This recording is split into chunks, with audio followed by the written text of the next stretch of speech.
बिरहा के सुनने वाले प्रेमी भाई लोग, बड़ा बिरहा आप लोग सुने होंगे। एक बिरहा हम अशोक कुमार सोनकर जौनपुरी सफेद पोश वाले एक नेता के कारनामा पर भेज रहा बनी। और देखें, हम आशा ना पूरा विश्वास बा कि आप लोगों के जरूर अच्छा लगी और ज्यादा से ज्यादा सब्सक्राइब करी हैं और शेयर करी हैं। भैया बिरहा राजनीतिक संबंधी बा, कैसे बा कहना है।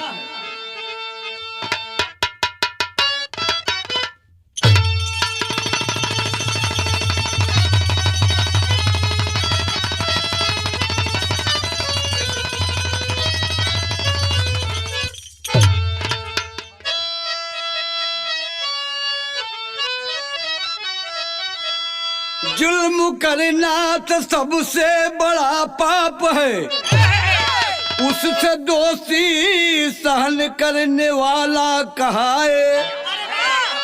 जुल्म का पौधा जिस दम उगे दोष तो काट कर फेंक दो, जुल्म बढ़ने न पाए।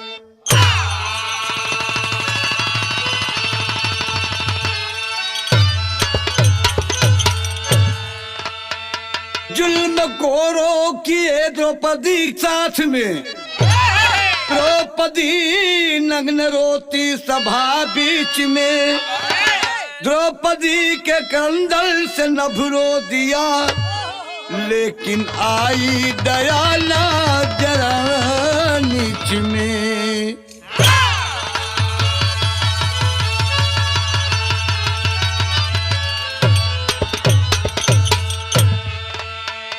ए भैया, ये भारत देश सारे दुनिया से निराला देश था बाबूजी। यहाँ किसी प्रकार का भेदभाव नहीं था। कुछ विदेशी लोग आए, मेरे देश को विभिन्न जातियों में बांट करके छुआछूत भेदभाव रखे, जिसके कारण मेरा देश गुलाम हुआ।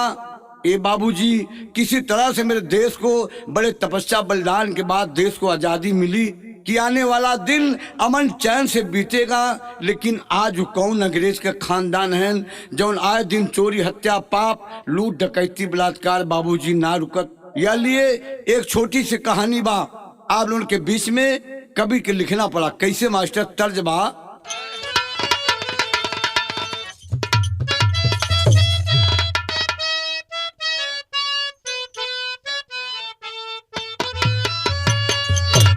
अरे उठो मुसलमान, नमाज पढ़ लो, अभी मेरा सर कटा नहीं है।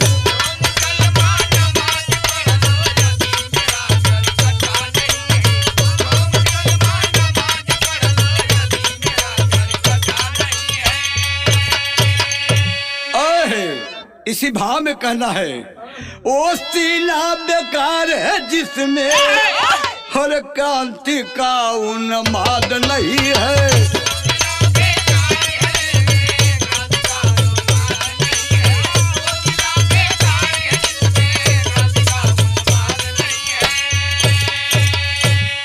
तो वो सीना बेकार है जिसमें क्रांति का उन्माद नहीं है।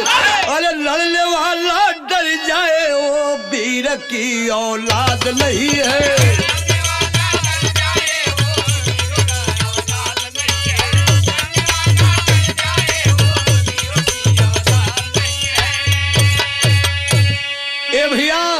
जो डर गया वो मर गया।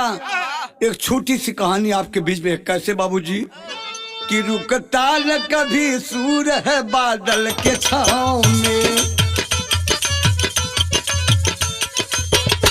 कांटा भी फूल बन जाते वीरों के राह में।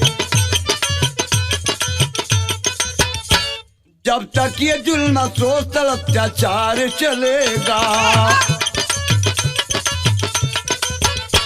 तब तक यहाँ बगावत का मसाल जलेगा। जिला पलामू में विश्रामपुर निराला है, वही का ज्वाला सिंह जुल्म करने वाला है। उन्हीं का बेटा माधो सिंह बड़ा रंगदार हुआ। अपने ब्लॉक का प्रमुख जमींदार हुआ। कलम रुक जाती है कब की करुण कहानी से, सदा मरता था पापी हुस्न और जवानी से।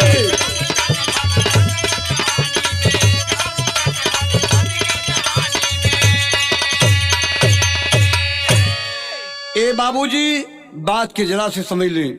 बिहार प्रांत के पलामू जिला में ज्वाला सिंह का बेटा अपने दबंगई के बल पर ब्लॉक प्रमुख हो गया। बाबूजी गांव में जाकर के कहा कि हम ब्लॉक प्रमुख हो जाएंगे, क्षेत्र का विकास कर देंगे। बाबूजी जब ब्लॉक प्रमुख हो गया, तमाम सारे साथियों को बुलाता है, पार्टी देता है। वह पार्टी में नाना प्रकार का भोजन, मदिरा, मांस चलता है। बाबूजी जब नशे के आवेश में ब्लॉक प्रमुख जी हो जाते हैं, बाबूजी कैलन का अपने शुमारू नौकर को बुलाते हैं। अरे समरुआ, शुमारू नौकर कलेश की का सरकार, ई बताओ गांव में केकर बिटिया जवान बा? शुमारू नौकर आदमी कलेश की सरकार, आपके गांव वाला यही बदे जिताए हैं। चुप, जवन हम कहा तब सुन। शुमारू नौकर बताओ था सरकार, तब सुना। गीत लगल मास्टर।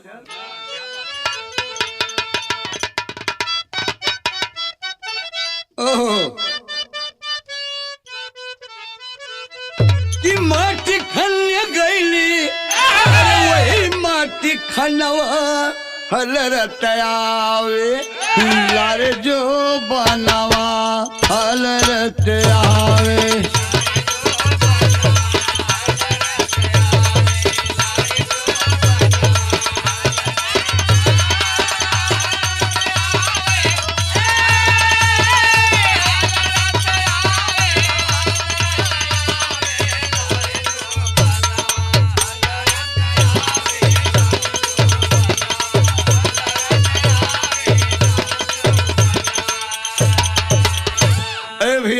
यही भाव में शुमारू नौकर ब्लॉक प्रमुख से बताओ बा, कैसे बता कि यही गौआ में बाटे और शंकर एक किसनवा दुख में बितावे, लहरे आपल दिनवा दुख में बितावे।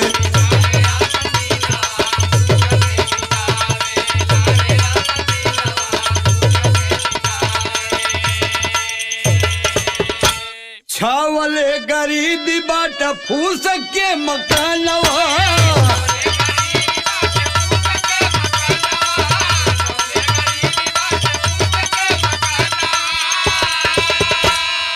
एगो बाटी बेटी एगो फौज में जवानवा।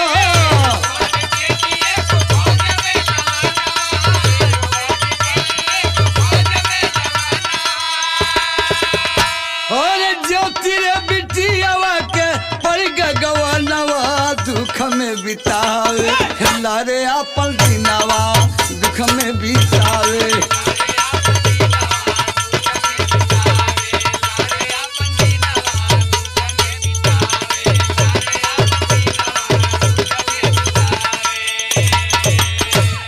ए बाबूजी यह बतौले बा, यह गांव में शंकर एक गरीब किसान हैं, जेकर एक बिटिया बा, ओकर नाम ज्योति बा, कलिहे गौना जाए वाला बा, बड़ी खूबसूरत बा। उनकर बेटवा फौजी जवान बा।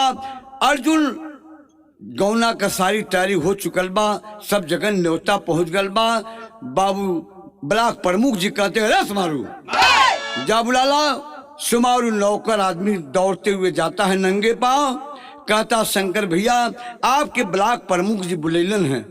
शंकर इतनी बात सुन करके दौड़ते हुए ब्लॉक प्रमुख जी के पास आ गए। ब्लॉक प्रमुख जी कहने करे, शंकर ये बताओ कैसी तुम्हारी लड़की है? शुमारू नौकर कहले बा, सरकार सुना इनके लड़की के बारे में सुना। गीत लगल मास्टर, कैसे बा? आइल तूफान में लगड़िया हो 3:30 बजे रतिया, यही भाव में बा। बाटे पुनम कया जोरिया हो मालिक हमारी नगरिया।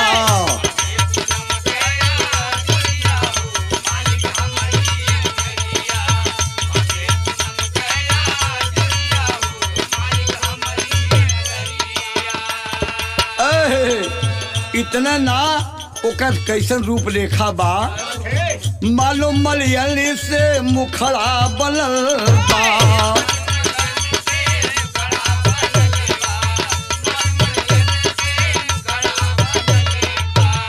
हर चेहरा पर ओकर चादर जैसा जलल बा।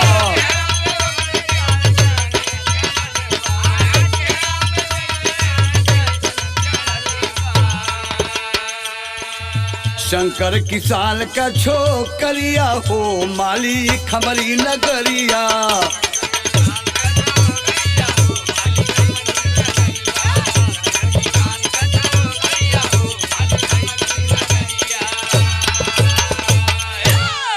ए शंकर, इतनी सुंदर तुम्हारी लड़की है, जितना पैसा लगेगा तुम्हारी लड़की के गौना में सब मैं दूंगा। एक रात के लिए अपनी लड़की भेज दो। शंकर गरीब आदमी कहता है, अरे बाबू साहब आप ये क्या कह रहे हैं? यह दुनिया में इज्जत नहीं बिकती है, सोना चांदी बिकता है। अरे शंकर तू मेरे सामने बकवास करता है, बांध साले के पेड़ में। ए बाबूजी साथियों को बुलवा करके पेड़ में बंधवा देता है। जब पेड़ में बंधवा दिया तो भाव लगल,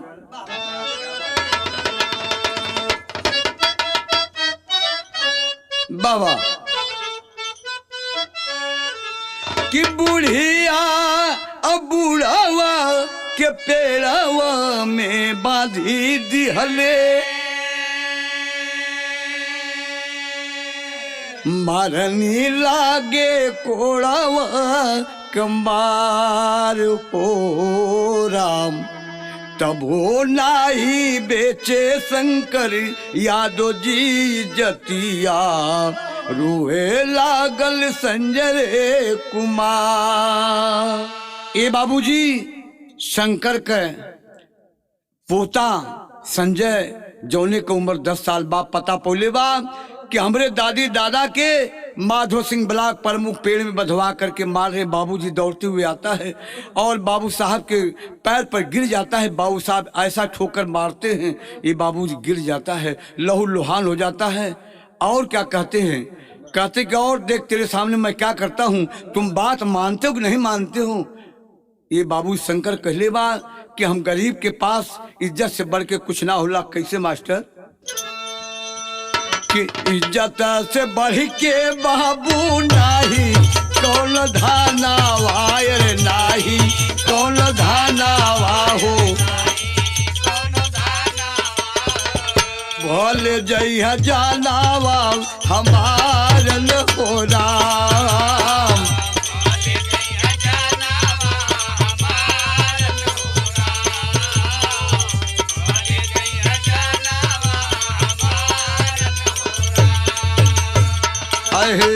अरे बाबूजी तनी हमरे बाती पर गौर करा। सोना चांदी भी के बाबू जाने लाजहाना वायर जाने।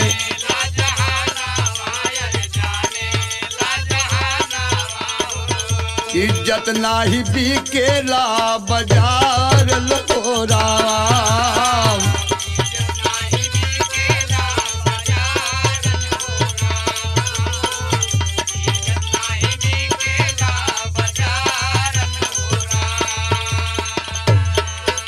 अरे शंकर तू मेरे सामने जुबान लाता है। अरे देख तेरे सामने मैं और क्या करता हूँ। अपने 4 गुंडों को भेज दिया बाबूजी। गुंडे दौड़ते हुए जाते हैं। कहाँ जाते हैं? गीत लगल मास्टर। हर पियावा मिला ला ला ला मुंगावा बेच के सपनावा ये नाना दी।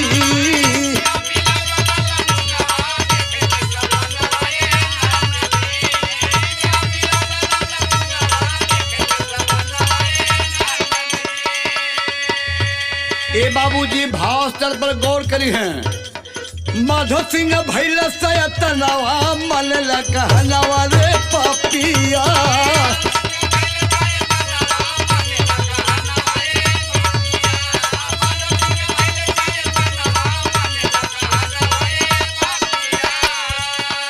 चार गुंडा भेज दिया ज्योति के भवनवा।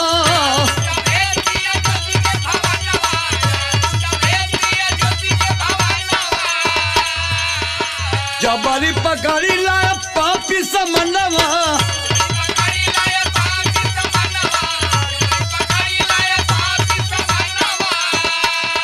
कहा लूट लिए इज्जत बेईमानवा, मन कहलवा रे पापिया।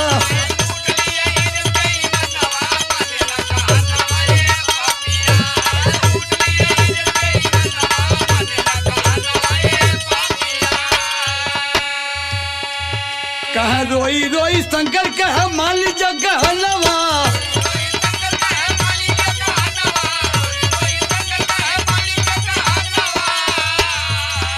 माना नहीं पाप काट लिया यस तलवा,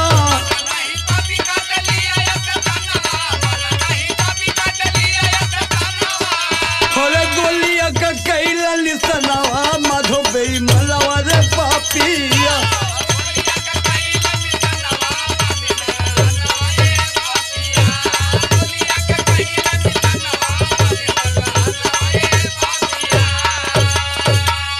अरे बाप रे बाप, भरी सभा में मर्यादा लूट लिया बाबूजी, स्तन काट लिया, गोली का निशाना बना दिया।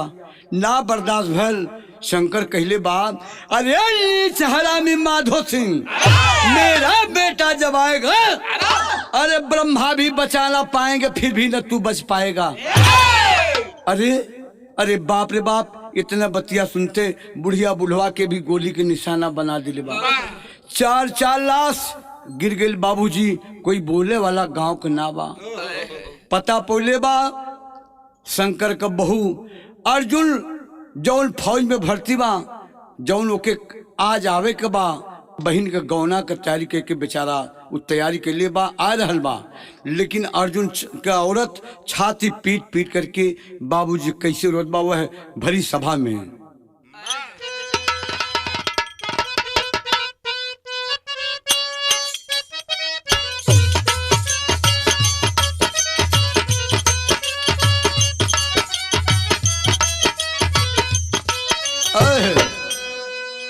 अर्जुन का दुल्हिया का पर पीटी पीटी रोए, कपर पीटी पीटी रोए, दिहले चमलाऊ जार जी, ज्योति रे बेटिया के कलिए गवनी जइहे, के जाई डोलिया में झार जी।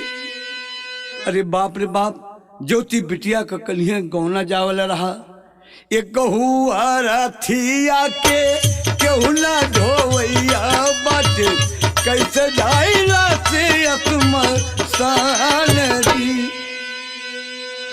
इतनी बात भरी सभा में रो रो करके कह रही है, छाती पीट करके। उसी गांव का एक मुसलमान बुढ़ा पुराना, उसने कहा बेटा भले मुझे गोली खाना पड़ेगा, लेकिन इस चारों लाश की बारी बारी से श्मशान घाट तक हम पहुंचाई बिटिया। जब मुसलमान बुढ़ा तैयार हो गल तो गांव का कुछ जवान लोग तैयार भी लें, लाश के कफनिया के बाबूजी श्मशान घाट की तरफ लेके चल देते हैं। इधर अर्जुन गौना का तैयारी करके रास्ते में आ रहल बा, देखत बा के कुछ गांव के लोग लाश लेकर के आ रहल बान। जब और करीब अलन हैं तो देखत बान भैया ये तो हमरे गाँव के लोग हैं। और जब करीब अलन हैं अर्जुन, उनके सामने चारों लाश रखा गल, सब बा, आखिर हमारे बाबू कहाँ हैं? ए बाबूजी, उहे मुसलमान बुढ़ा बतैले बान के बेटा अर्जुन ई लाश और कोई के लाश ना बा, ई चारों लाश तोरे घर ही का बा। ई तोहार बाबू हैं, ई तोहार माई हैं, ई तोहार बहन ज्योति बा जेकर कलिए गौना जाए वाला रहल। ई बेटवा 10 साल का तोहार बा। इतना बतिया सुनते बाबूजी अर्जुन के हाथ से अटैची गिर गल। और जब अटैची गिर गल सारे लोग अवाक रहल, छाती पीट के रो रहल बा। और रो करके कैसे कहले बा मास्टर कि गाँव वाले सुन ला, एक शर्त बा। का शर्त बा?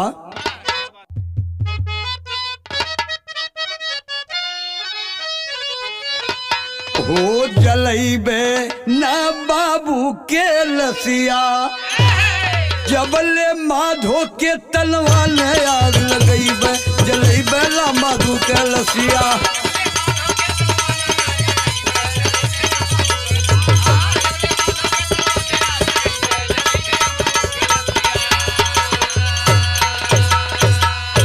अरे मेरे वतन के हमरा ही जागीर हमारी धरती है, लाखों सपूत जिस दावन में जननी आहे को भरती है।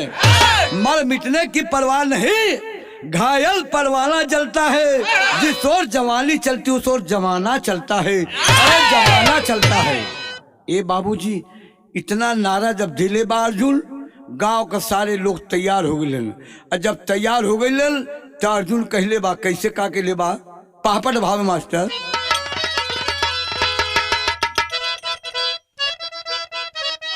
बाबा कि मिटे न गरिमा पूर्वज के, आन साल पर मर जाओ। अरे जा समर में भले हजारों, जान साल पर मर जाओ।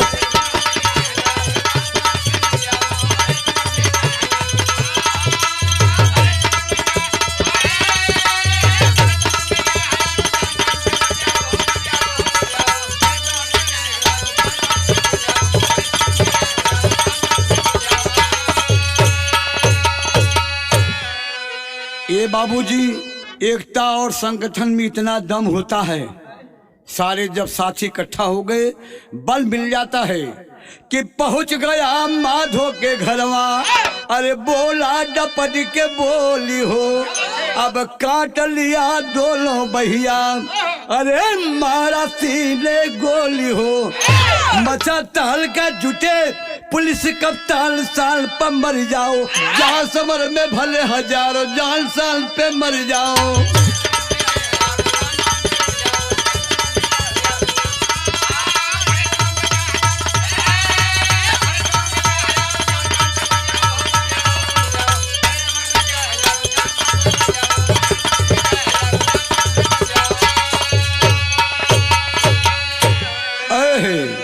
पहुंच गया ब्लॉक प्रमुख के घर।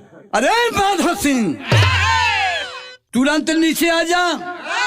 ए बाबूजी ब्लॉक प्रमुख जी कहलन के काले अर्जुनवा तहू आ गईले, तहू के मरे के बा। इतना कहते ही धा धा धा धा ए बाबूजी गोली चल गई। जब गोली चल गई तो मम्मा दांत निपोर के नीचे गिर गए, मर गए। खबर चारों तरफ फैल जाती है। कप्तान साहब डीएम साहब आदेश दे दिए अर्जुन को गिरफ्तार कर लिया जा। अर्जुन गिरफ्तार हो जाता है। गांव के लोग कप्तान और डीएम का बंगला घेर लेते हैं। वही मुसलमान बुढ़ा डीएम साहब कप्तान साहब से कहते हैं कि बताइए डीएम साहब, जिसके घर 4-4 लाश गिर जाती है उसके लिए आपने कुछ नहीं सोचा। आज ब्लॉक प्रमुख की हत्या हो गई तो आज आपने अर्जुन को गिरफ्तार करवा लिया। यही न्याय है क्या? यही न्याय है? ये बाबूजी आल्हा के भाव में कह रहा कैसे?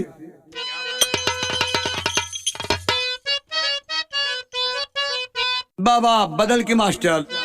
अरे कया दिल मुदई रे पहलवा बल के जी है ये भैया।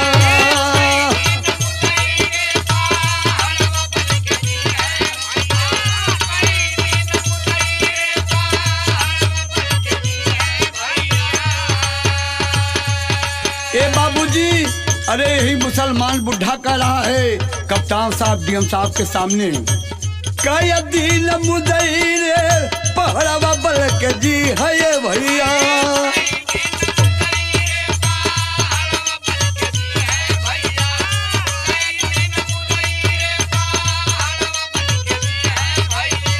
ढही जय समय कही है रे तूफान।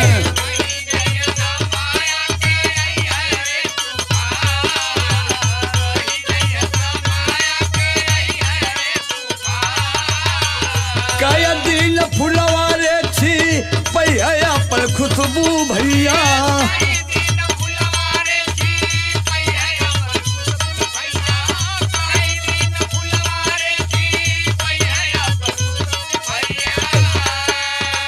हो जिलैया भौरा जाके अपन स्थान।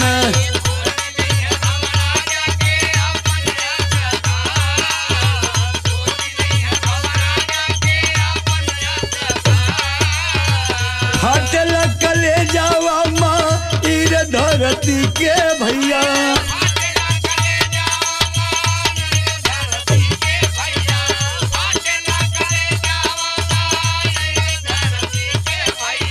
मुहवा छिपा के नित सोचे भगवान।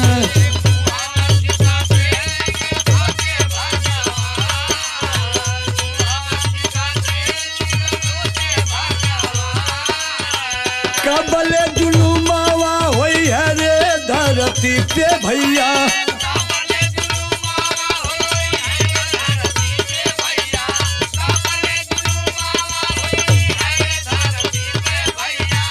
कबल गरीबी आई सही है श्री राम।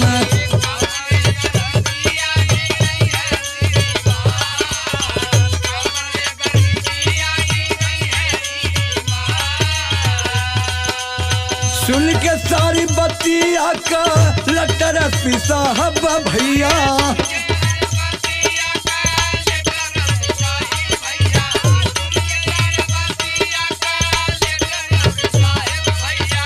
अपने हाथवा से दे दिहले अग्निदान।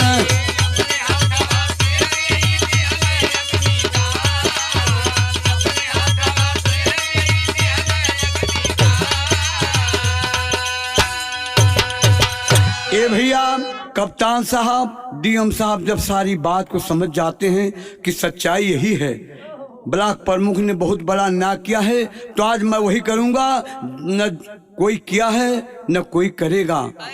अपने हाथ से चीता में बाबूजी अग्निदान देते हैं। हुआ क्या कि धन्यवाद धन्यवाद कहे सब लोगवा भैया।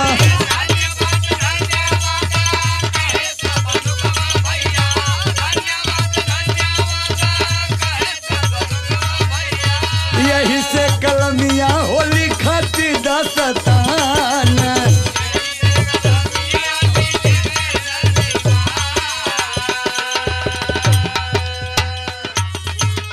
ए भैया सारे क्षेत्र के वासी डीएम साहब कप्तान साहब को धन्यवाद कहते हैं। ऐसा ही डीएम हो कप्तान होना चाहिए। अर्जुन यादव को निर्दोष बरी कर देते हैं बाबूजी। ए बाबूजी 4 लाइन के खड़ी में मिलल कैसे।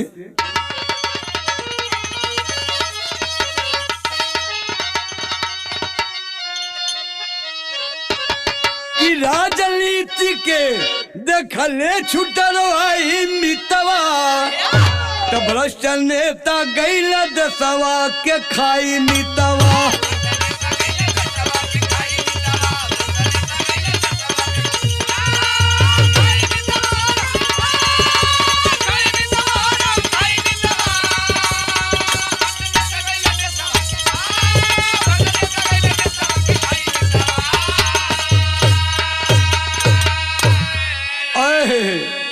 कितने तपस्या बलिदान के बाद मेरे देश को आजादी मिली थी। क्या यही दिन देखना पड़ता कि जौले दसवा कबीर भैले बलिदानवा।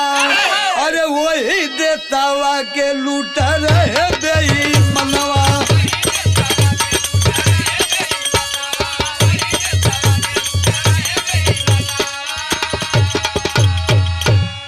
कि आजादी खातिर जना हर गवाही मितवा। अब भ्रष्ट नेता गैला दसवा के खाई मितवा।